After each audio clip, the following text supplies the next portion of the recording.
Good afternoon, everyone. Trump administration continues to unleash chaos, cruelty, and corruption on the American people. Donald Trump and extreme MAGA Republicans have been a complete and total failure, domestically and internationally. Donald Trump promised that on day one of his presidency, he would end the war in Ukraine. He promised on day one of his presidency, he would free the hostages to bring about peace in the Middle East. And Donald Trump promised that on day one of his presidency, costs would go down in the United States of America. None of it has happened. Instead, costs in the United States of America aren't going down, they're going up. Donald Trump and extreme MAGA Republicans are crashing the economy in real time and driving us toward a possible recession.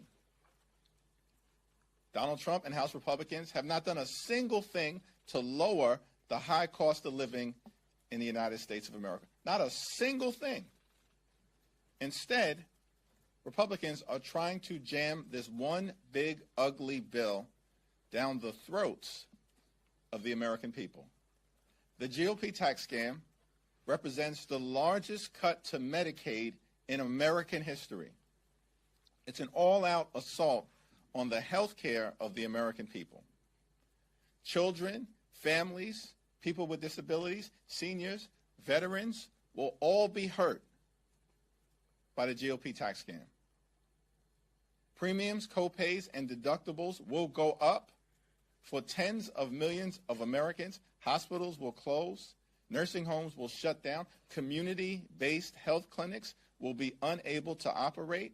And because more than 16 or so million people in America will lose their health care, people in this country will die. That's what Republican governance has brought to the United States of America. The GOP tax scam will also cut nutritional assistance from the American people. Children and seniors and older Americans will literally have food ripped away from them. And this all-out assault on health care, this all-out assault on nutritional assistance is being done by Republicans so they can provide their billionaire donors with massive tax breaks that they don't need and don't deserve. The one big, ugly Republican bill will hurt everyday Americans in order to reward billionaires. At the same time, Donald Trump and his actions, which do not appear to be consistent with the United States Constitution, takes unilateral offensive military action without seeking the approval of the United States Congress. The use of military force, which is offensive in nature, must be approved by the House and the Senate. That's according to the Constitution. It's not optional, Donald. It's not.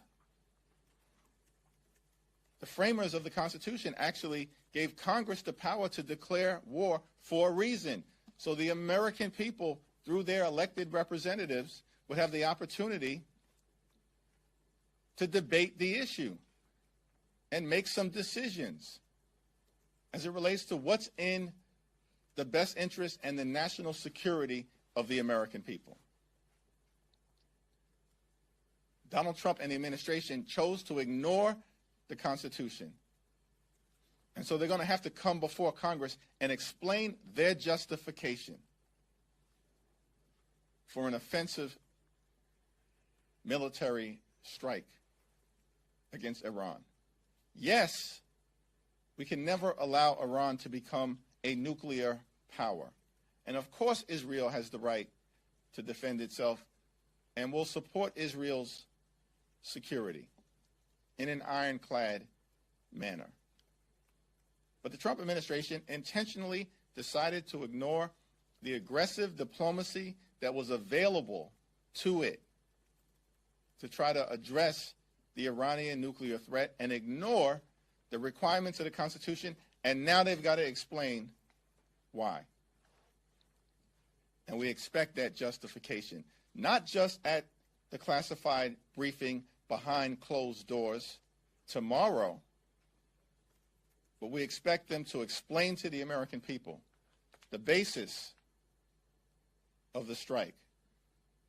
What were the results in terms of actually thwarting Iran's capacity to become a nuclear power? And what are the Trump administration plans to avoid another potentially disastrous war in the Middle East where thousands of American lives are potentially at risk? What is your plan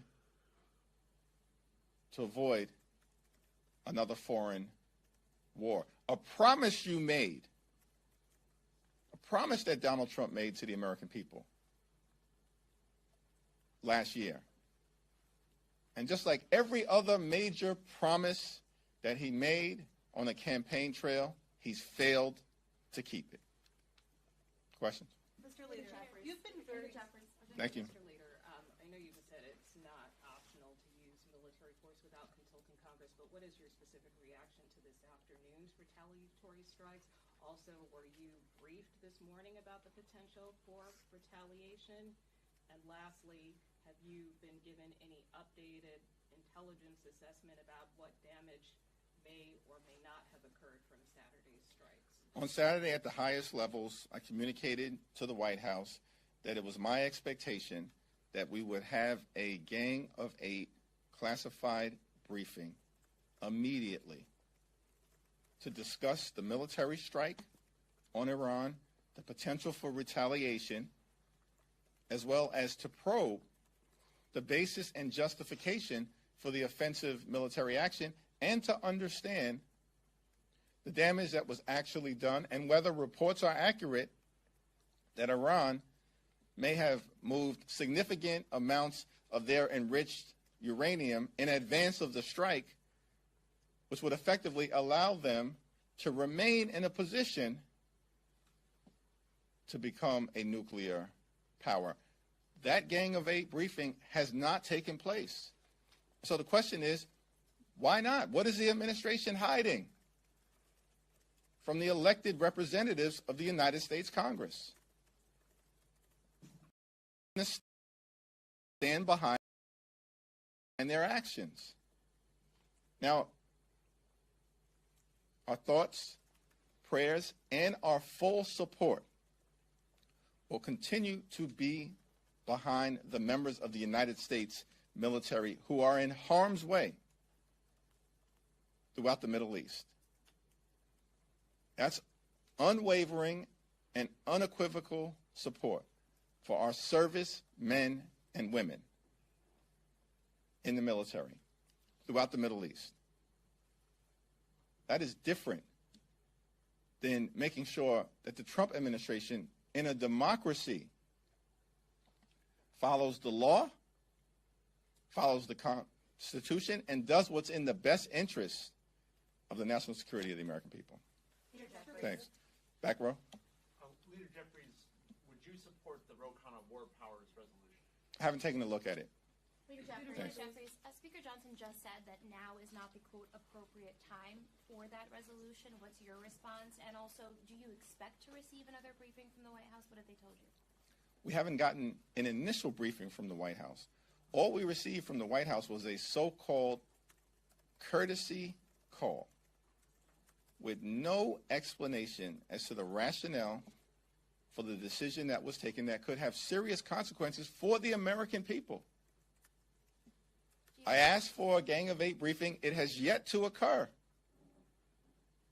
And it's not clear to me what the administration is hiding from the Congress and from the American people. If they have a case to make, come up to Capitol Hill and make it.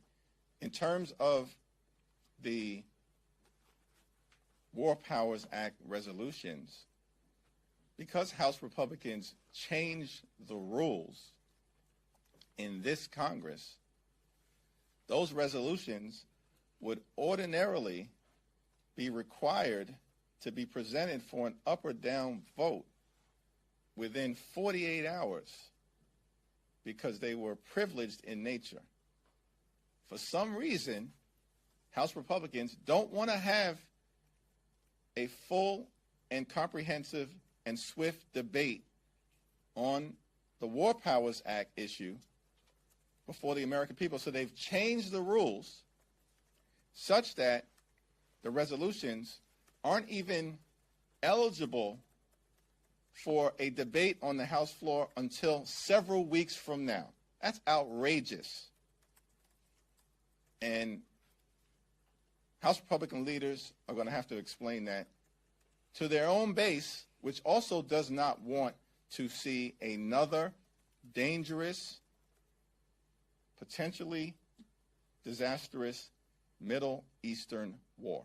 Mr. Leader, you've been very clear in your position that Congress should have authorized, that military action should have been authorized through Congress.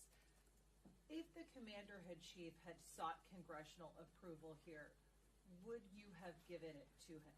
We've seen no evidence to date that an offensive strike of this nature was justified under the War Powers Act or the Constitution. But the whole reason for the Trump administration to undertake that process is to come up to Capitol Hill and convince the American people and their elected representatives in the House and in the Senate. That hasn't happened. And what I can say is not a scintilla of evidence to date has been presented that I have seen to justify the notion that there was an imminent threat to the United States of America. If the administration has evidence to the contrary, come up to present it. We're not hard to find. I'm not hiding. And we've asked for a Gang of Eight briefing. Tomorrow, there will be an opportunity for every single member of the House to hear the information from the administration, and hopefully they will present it in a manner that's comprehensive. It will be probed, it will be tested, it will be aggressively pushed back against, and then we'll see what the outcome is after that classified briefing. Up until this point, what is your estimation of how close Iran has been to obtaining a nuclear weapon? That's a question that the administration is going to have to provide to us and to the American people. Mr. Leader. And go back. Yeah, Leader Jeffries, you clearly think President Trump's actions here were unconstitutional. So what are you and other Democrats going to do to hold him accountable, if not a vote on the War Powers resolution? I clearly think that there's no basis that I've seen to justify his actions that involve in running the United States Congress. The Trump administration will have an ability to try to convince members of Congress on both sides of the aisle that it was a justified action and ultimately convince the American people. And that will begin tomorrow, and we'll see what happens from there. There's no evidence that I have seen to justify the military strike that took place in the absence of securing congressional approval. Leader Jeffries, thank you for taking my question. There are some members in your conference that have suggested impeaching President Trump over these Iranian strikes. Impeachment has come up not just from AOC, but other members. Is that a tool on the table for you if you were to take back the House? I think what's on the tool, a tool that's on the table right now is to continue to demand that the administration present itself before the United States Congress and make the case to the American people as to why this extraordinary step has been taken. That's step one. Step two is for the War Powers resolution, whether that's the one that has already been introduced or others that may subsequently be introduced, for those resolutions to be debated on the House floor, as should have occurred already. And then we'll see where we're at thereafter. So you're not taking any calls for impeachment seriously right now? This is a dangerous moment that we're in and we've got to get through what's in front of us. And what's in front of us right now is the Trump administration has a responsibility to come to Congress, justify its actions, for which we've seen no evidence to justify its offensive strike in Iran. And we also don't even know how effective the strike has been. There's zero evidence that I've seen that the nuclear program was completely and totally obliterated, as Donald Trump has claimed. No evidence that has been presented to Congress to suggest that that has occurred. Let's see what happens at the classified briefing tomorrow. Thanks. Second round. Thanks for taking my question, Leader Jeffries. What's your level of concern that this conflict could escalate and other countries, more powerful countries, could get involved? The approach that was taken by President Barack Obama, which I strongly supported, to prevent Iran from becoming a nuclear-capable power, which is a goal that all of us should share, and I do, is aggressive diplomacy. When President Obama entered into discussions to try to secure a nuclear agreement to prevent Iran from becoming capable of developing a nuclear weapon, it was a discussion that involved diplomacy from the United States, Great Britain, France, Germany, Russia, and China, all at the table, entering into an agreement that took Iran's capacity from racing to a nuclear weapon from inside of 3 months, which is where it was at the time, to outside of a year. Everyone agreed that Iran was complying with the agreement that had been reached, which had its flaws, but was working as it had intended to significantly push back Iran's capacity to break out and develop a nuclear weapon. Donald Trump comes into office, and because he's such a hater, particularly as it relates to all things Barack Obama, he pulls out of the agreement, even though Donald Trump's own administration, his own national security apparatus, his own Department of Defense confirmed repeatedly that Iran was adhering to the agreement.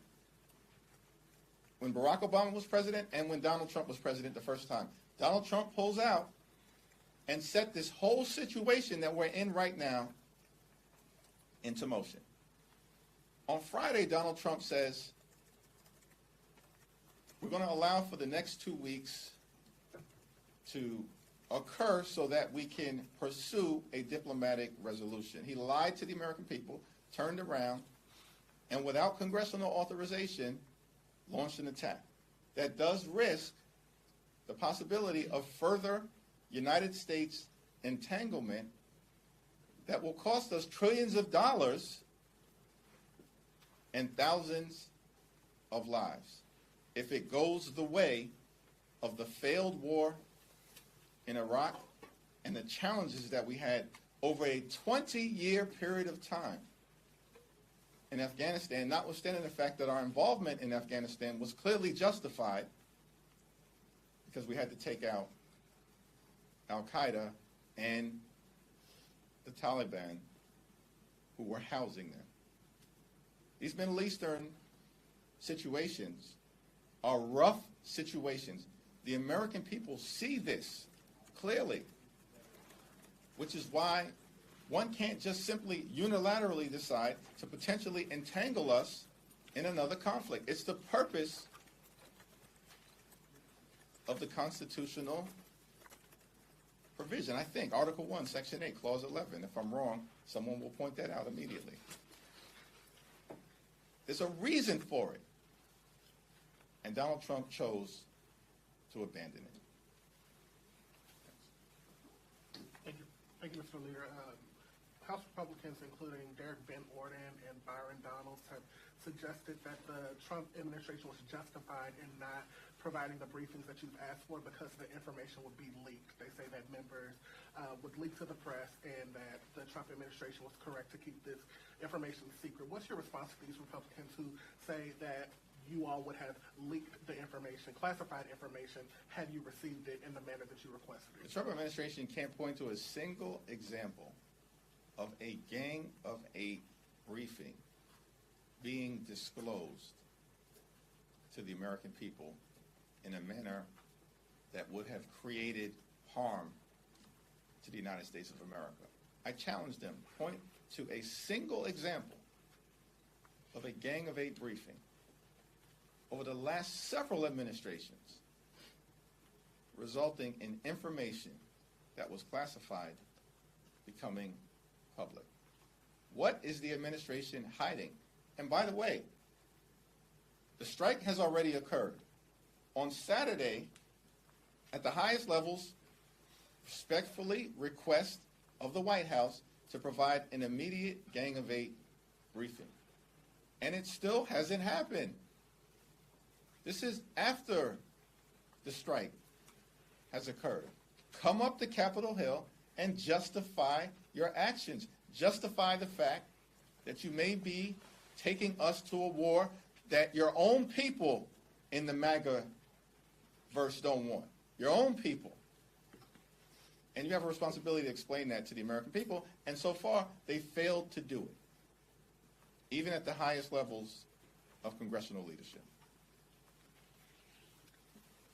Throughout the last 20 years, presidents have consistently used sort of unilateral executive authorities to counter strikes like this, including President Biden against the Houthis, President Obama in Libya. What makes this moment different? Question is, what was the imminent threat to the United States of America? And there's been no evidence to present an imminent threat. Now, if the administration believes that it existed, then they have an opportunity to present that to the American people and to Congress as the elected representatives of the American people. Up until this point, they've not provided any evidence of an imminent threat. The only suggestion has been that we can't allow Iran to become nuclear capable. We agree. That's been a consistent position of Democrats and Republicans for decades. And the question is, what justified this particular action, and was it even successful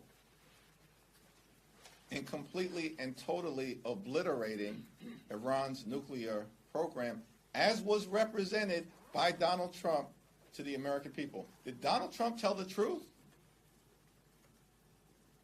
Or is he lying again? Last question. Leader Jeffries, one, have you spoken with other officials back home in New York City about the potential harm that could come to the area with these latest strikes from Iran? And then I also just want to get your thoughts on the latest polling as the New York City mayor race is set to start off tomorrow. There's a high degree of concern as it relates to just the climate of political violence that exists, and that's something that we need to decisively deal with here on Capitol Hill. This should not be a Democratic or Republican issue. Every single member of the House and the Senate should be able to do their job free of the threat of political violence to themselves and to their families. And that's going to require the House taking decisive steps in terms of increasing the resources available to keep members of Congress safe so we can actually effectively represent the American people regardless of party affiliation or political ideology.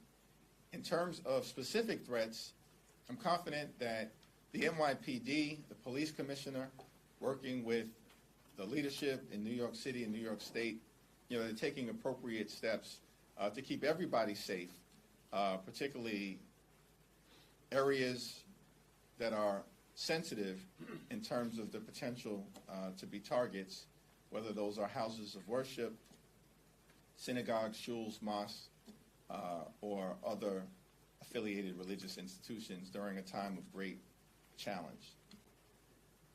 In terms of the mayor's race, it's going to be close, it appears. And I've said this is in the hands of the people of New York City, and we'll see what the outcome is. But I think at this moment in time, no one can credibly predict who the winner will be until all votes have been cast. Last minute endorsement? I'm going to pass on that one. Thank you all. Thank you.